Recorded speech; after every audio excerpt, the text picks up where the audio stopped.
در اپیزود قبل به این پرداختیم که چرا ما اهدافمون رو رها می‌کنیم و چرا اون همه هدف ناتمام رو دستمون میمونه. اما امروز دیگه وقت گله و شکایت نیست. فهمیدیم که همه اینا از کجا آب می‌خوره و چرا مغزمون با ما لج می‌کنه. اگه اپیزود قبلی رو گوش ندادین، پیشنهاد می‌کنم اول سراغ اپیزود قبل برین و با دلایل این مسئله آشنا بشین. چرا که وقتی متوجه میشیم دلایل چی هست، یعنی آگاهی پیدا می‌کنیم و این آگاهی باعث میشه که بهتر بتونیم راهکارها رو انجام بدیم. یه حقیقت تلخ وجود داره که اراده بنزین تموم شدنیه. اگه فکر میکنی برای پایبند بودن به اهدافمون فقط به اراده پولادی نیاز داریم، باید بگم سخت در اشتباهی. اراده یه ابزاری که تو این مسیر به ما خیلی کمک میکنه، ولی یه راهکار اصلی نیست. پس از فضای چرا نمیشه فاصله میگیریم و وارد دنیای چطور انجامش بدم میشیم. طبق جدیدترین تحقیقات علوم اعصاب، موفقیت یک مهارت مهندسی شده است، نه یک ویژگی مادرزادی. امروز می‌خوایم 8 راهکار و پروتکل اجرایی رو بررسی کنیم که وقتی انگیزتون ته کشید، مغز رو روی حالت خلبان خودکار بذاریم و تا انتهای مسیر اهدافمون با مداومت و قدرت پیش بریم. اگه آماده اید که یک بار دیگه برای همیشه سیستم مغزتون رو برای پیروزی تنظیم کنید، پس با من همراه باشید. من پریسا هستم و اینجا بیداری درونه. امروز میخوایم از زاویه علوم اعصاب و روانشناسی رفتاری بررسی کنیم که چگونه میتونیم مغزمون رو تو مسیر اهدافمون نگه داریم. این راهکارها ترکیبی از تجربیات موفق و معتبرترین تحقیقات دانشگاهی دنیاست. اولین راهکارهایی که ارائه میشه اینه: کوچیکسازی هدف و مدل رفتاری فوگ. در این تحقیق میگه هدف رو انقدر کوچیک کن که مغز فرار نکنه. دکتر برایان جفری فوگ در کتاب عادتهای ریز ثابت میکنه که وقتی توانایی ما برای انجام کاری کم هست، چون مغز اون کارو بزرگ میبینه، پس به انگیزه بسیار زیادی هم نیاز داره. اما انگیزه ناپایداره، پس باید هدف رو به کوچکترین واحد ممکن تقسیم کنیم. مثلا به جای 1 ساعت ورزش فقط 5 دقیقه حرکت یا حتی فقط پوشیدن لباسای ورزشی باشه. پس وقتی هدف کوچیک باشه، مقاومت مغز شکسته میشه و کم کم میتونیم تمرینات رو افزایش بدیم. یعنی چی؟ یعنی اون 5 دقیقه رو بکنیم 1 ربع رو بکنیم نیم ساعت رو بکنیم 1 ساعت. یعنی باز برمیگردیم به همون هدف اولمون که ما می‌خواستیم روزی 1 ساعت ورزش بکنیم. دومین راهکار انرژی فعال سازی قانون شروعه. یعنی فقط متعهد به شروع باش، نه ادامه. مفهومی به نام انرژی فعالسازی در روانشناسی وجود داره که میگه سخت‌ترین مرحله عبور از حالت سکون به حرکته. تحقیقات نشون میده بیش از 70% افراد اگه فقط 5 دقیقه کاری رو شروع کنن، به دلیل اثر زایگارنی که میگه تمایل مغز به تمام کردن کارهای نیمه تمام هست، اون رو ادامه میدیم. پس به خودت بگو فقط 5 دقیقه انجامش میدم و اگه نخواستم رها میکنم. و این جمله تأکیدی رو همیشه در موردش توی ذهنت مرور کن. من به خودم قول نتیجه نمیدم، فقط قول شروع میدم. سومین راهکار عادت مبتنی بر هویت. هدف رو به هویت وصل کن، نه انگیزه. جیمز کلر، نویسنده و محقق روانشناس که کتاب پرفروشی هم داره به نام عادتهای اتمی، معتقده که تغییر رفتار واقعی تغییر در هویته. اون میگه هر بار که طبق هدف عمل میکنی، در واقع داری به نسخه جدید خودت رأی میدی. پس به جای میخوام کتاب بخونم، بگو من یک کتاب خون هستم. پس رفتار شما آینه هویت شماست. با هر قدم کوچیک داری آدم جدید میسازی. راهکار چهارم حذف تصمیم گیری و برنامه ریزیه. یعنی چی؟ تصمیم گیری رو حذف کنید تا دچار خستگی تصمیم گیری نشید. دکتر پیتر گلویتزر از دانشگاه نیویورک تکنیک قصد اجرا رو با فرمول اگر و آنگاه رو معرفی کرد. این کار باعث میشه اجرای هدف از بخش آگاهانه مغز پیشانی به بخش خودکار منتقل بشه. فرمول چیه؟ مثلا اگر ساعت 7 شد، آنگاه من 5 دقیقه ورزش انجام میدم. پس دیگه تصمیم نمیگیری، فقط اجرا میکنی. بذار اینو خوب باز کنم که بهتر متوجه بشی. تفاوت تصمیم گرفتن با قصد اجرا. تصمیم گیری در لحظه واسه مغز خیلی خسته کننده است. تصور کن ساعت 7 شده، تو با خودت میگی خب الان میخوام ورزش کنم. کجا ورزش کنم؟ چه حرکتی بزنم؟ نیم ساعت باشه یا کمتر؟ اصلا الان حسش هست؟ در اینجا تو داری در همون لحظه تصمیم میگیری. این کار انرژی زیادی از مغز که همون بخش قشر پیشانی هست میگیره. چون خسته کننده است، مغز احتمال رأی به انجام ندادن یا ول کردن بعد از چند دقیقه میده. ولی وقتی تصمیم گیری حذف میشه با فرمول اگر و اونگاه انگار یک کدنویسی مغزی رو انجام میدی. وقتی تو از قبل مثلا دیشب یا چند ساعت قبل از ساعت 7 این فرمول رو نوشتی، در واقع یه بار برای همیشه تصمیم گرفتی. ساعت 7 مغز تو دیگه نباید فکر بکنه که چی کار بکنم، از کجا شروع کنم، چه تمرین رو بزنم، چند ساعت کار بکنم. در واقع همه اینها رو میدونه که امروز میخوام حرکت پا بزنم، 1 ساعت میخوام کار بکنم یا نیم ساعت. پس ساعت 7 مثل یک کلید عمل میکنه که لامپ رفتاری رو روشن میکنه. این رفتار به مرور وقتی برای اهدافمون ادامه پیدا میکنه تو مغزمون آشنا و نهادینه میشه و درصد موفقیت انجام اون هدف بالا میره. دقیقاً مثل مثال چراغ راهنما میمونه. وقتی پشت فرمون هستی و چراغ قرمز میشه، آیا هر بار تصمیم میگیری که خب الان چراغ قرمزه ترمز کنم یا نه؟ در واقع نه. تو از قبل قانون توی مغزت داری. اگر چراغ قرمز شد آنگاه ترمز میکنم. این یعنی تصمیم گیری حذف شده. رفتار به یک واکنش خودکار تبدیل شده. با مرور این تمرین ما برای اهدافمون هم دقیقاً مثل این چراغ راهنما عمل میکنیم. راهکار پنجم تضاد ذهنی و سیستم ووب هست. مثبت اندیشی صرفاً میتونه فریبنده باشه. دکتر گابریل اوتینجن ثابت کرده که فکر کردن به نتیجه مثبت بدون در نظر گرفتن موانع انرژی مغز رو تخلیه میکنه. اون روش ووب رو طراحی کرده که بر پایه 4 موضوعه. اولیش آرزو یا خواسته است، دومیش نتیجه، سومی مانع، چهارمی نقشه. این بخش تضاد ذهنی با سیستم ووب در واقع حرفه‌ای ترین بخش مدیریت هدف است. اکثر آدم‌ها فقط بخش مثبت هدف رو می‌بینن، اما این روش به ما یاد میده که نیمه تاریک یا همون موانع رو هم مهندسی کنیم. دکتر گابریل اوتینجن استاد برجسته روانشناسی در کتاب بازاندیشی در مثبت‌گرایی توضیح میده که چرا مثبت اندیشی لزوماً به موفقیت منجر نمیشه و به تنهایی کافی نیست. ایشون کشف کرد که وقتی ما فقط به هدف و نتیجه خوبش فکر میکنیم، مثلا تصور میکنیم که چقدر خوش اندام شدیم، مغز ما فریب میخوره. مغز فکر میکنه به هدف رسیده و اونو به دست آورده، پس انرژی لازم برای تلاش کردن از بین میره. راهکار چیه؟ میگه باید آرزوی مثبت رو با واقعیت موانع ترکیب کنیم که به این کار میگن تضاد ذهنی. یک هدف چالش برانگیز اما شدنی که همون آرزومون هست رو انتخاب کن. مثلا اینکه هفته‌ای 3 ویدیو برای یوتیوب ضبط کنم. مرحله دوم نتیجه است. بهترین نتیجه‌ای که از این کار میگیری چیه؟ تصور کن و حسش کن. مثلا حس رهایی از عقب افتادگی و رشد کانال. بخش سوم که حالا توی مهمترین بخشش هم هستیم، همون موانع هست. از خودم میپرسم چه چیزی در درون تو مانع میشه. دنبال بهانه‌های بیرونی نگرد، روی خودت تمرکز کن. مثلا یه نمونه کمالگرایی بیش از حد.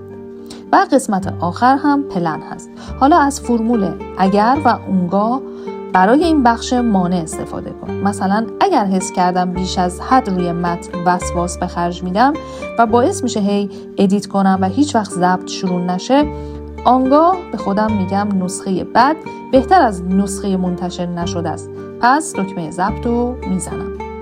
پس دوستان این مهمه که بدونیم رویا پردازی به تنهایی مثل گاز دادن در حالت خلاص ماشینه. صدا داره ولی حرکت نه. سیستم ووب به شما کمک میکنه که دنده رو جا بدید و با شناختن موانع واقعا به سمت جلو حرکت کنید. راهکار ششم راهکاری به نام برنامه برای شکست و شفقت با خود. موفق‌ها آدم‌های کاملی نیستن بلکه انعطاف پذیرن. دکتر کیسی ارنف در تحقیقات شفقت با خود نشون داد که سرزنش کردن خود بعد از شکست باعث ترشح هورمون استرس و تضعیف اراده میشه. قانون طلایی و جمله خیلی زیبایی که از در این مورد میگه هرگز 2 بار پشت سر هم رها نکن. به این دقت کن، 1 بار انجام ندادن یک اتفاقه، اما 2 بار انجام ندادن شروع یک عادت جدیده.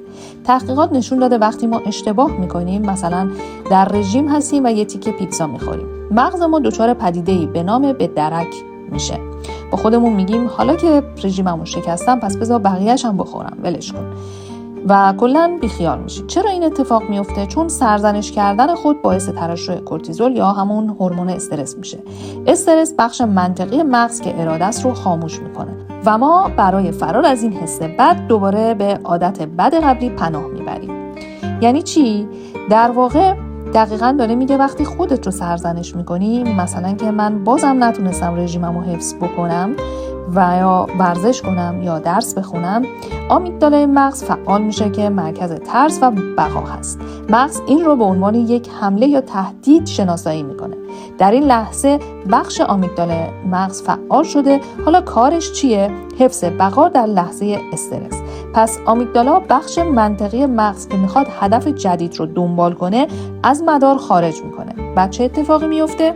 که اینو تو اپیزودهای قبلی هم باش آشنا شدیم. ما رو میبره به مسیر عصبی قدیمی یا همون راه آشنا. حالا که به خاطر سرزنش دچار استرس شدی، مغزت به دنبال آرامش فوری میگرده تا از این حس فرار کنه.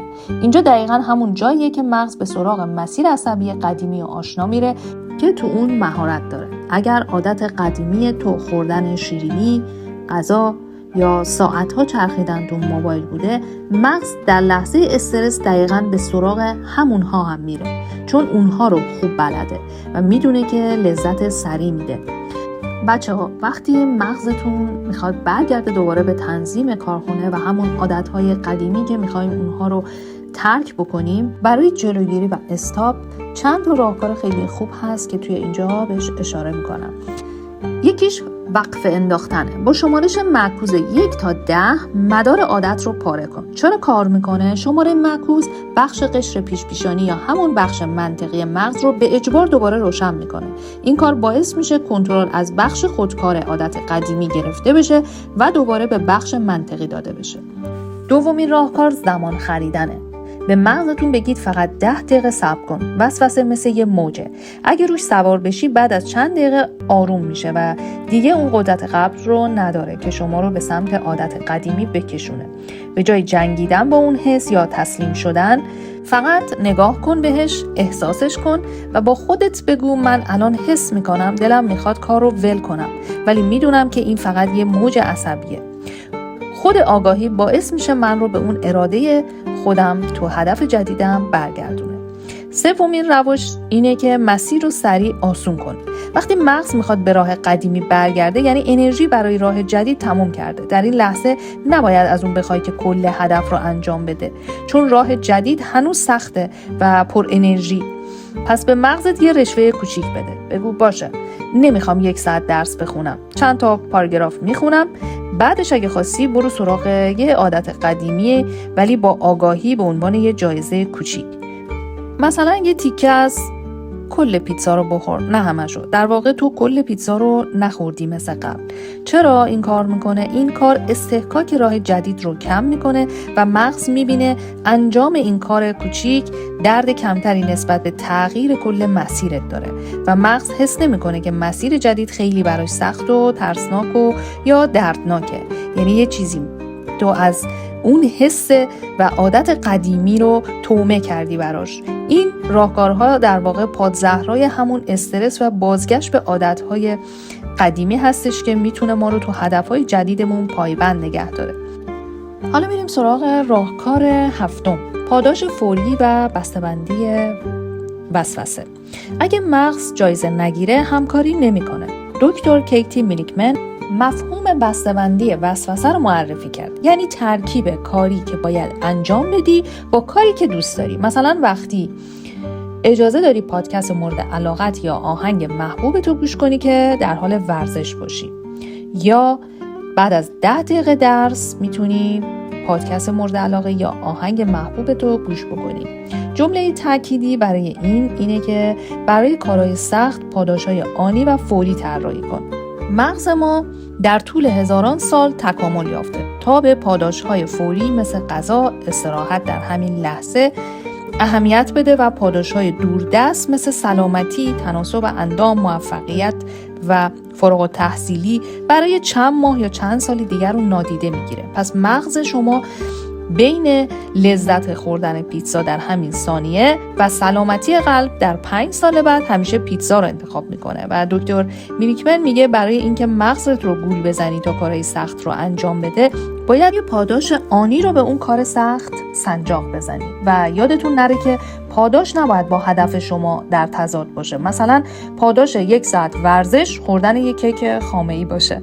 چرا؟ چون این کار هویت جدیدی که شما میخواید بسازید رو تخریب میکنه. پاداش باید چیزی باشه که به مسیر جدید شما آسیب نزنه. حالا بریم سراغ آخرین راهکار و 8مین راهکار. یکی از قوی‌ترین اهرم‌های روانشناسی برای تغییر رفتار بخش پاسخگویی و تعهد بیرونی هست. در واقع وقتی پای آبرو و تعهد به میان میاد، مغز ما از حالت سستی خارج میشه. چرا این کار جواب میده و کار میکنه؟ ما انسان‌ها موجودات اجتماعی هستیم. در طول تاریخ طرد شدن از گروه به معنای مرگ بوده. به همین دلیل مغز ما به شدت از خلف وعده در برابر دیگران میترسه. تحقیقات انجمن آموزش و توسعه آمریکا نشون میده که صرفاً داشتن یک ایده یا هدف، تغییر یک رفتار یا ساختن یک عادت جدید احتمال موفقیت تو اون رو تا 10% بالا میبره. اما اگه یک قرار ملاقات مشخص با یک فرد دیگری تو اون مورد داشته باشیم و ما رو موظف میدونه که باید به اون گزارش بدیم، احتمال موفقیت ما رو به 95% میرسونه.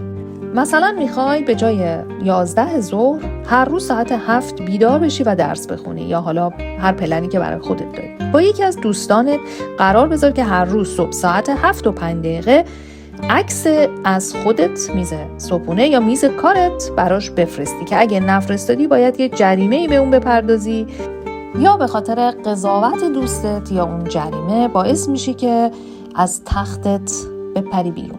و البته داشتن یک همراه خوب به این موضوع خیلی کمک میکنه. در واقع ما وقتی به خودمون قول میدیم مثل اینه که روی آب مینویسیم، اما وقتی به یه نفر دیگه قول میدیم انگار اون رو روی سنگ مینویسیم.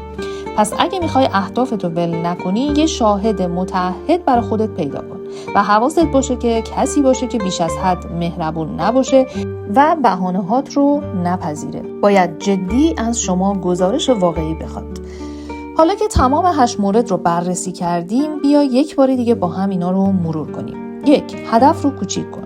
2. فقط به شروع متعهد باش. 3. هویتت رو عوض کن. 4. با فرمول اگر و آنگاه تصمیم گیری رو حذف کن. 5.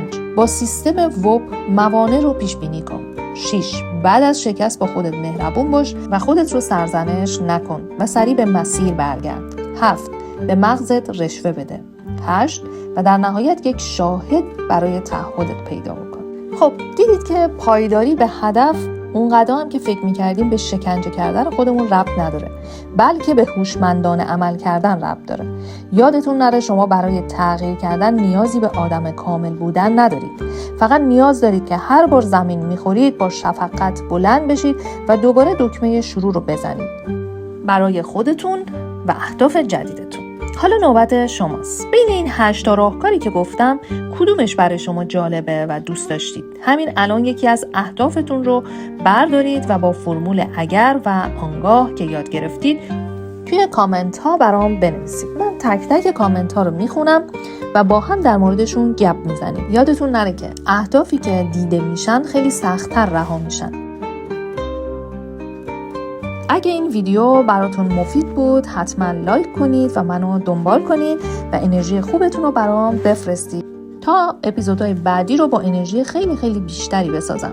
و کانال منو برای همون دوستتم که همیشه شنبه ها شروع میکنه و دوشنبه ها رها میکنه بفرست. تا قسمت بعدی اپیزود شما رو به خدای بزرگ میسپارم. یادتون نره که دوستتون دارم و هر جا که هستین سلامت و پر از انرژی و عشق باشین. اینجا بیداری درونه.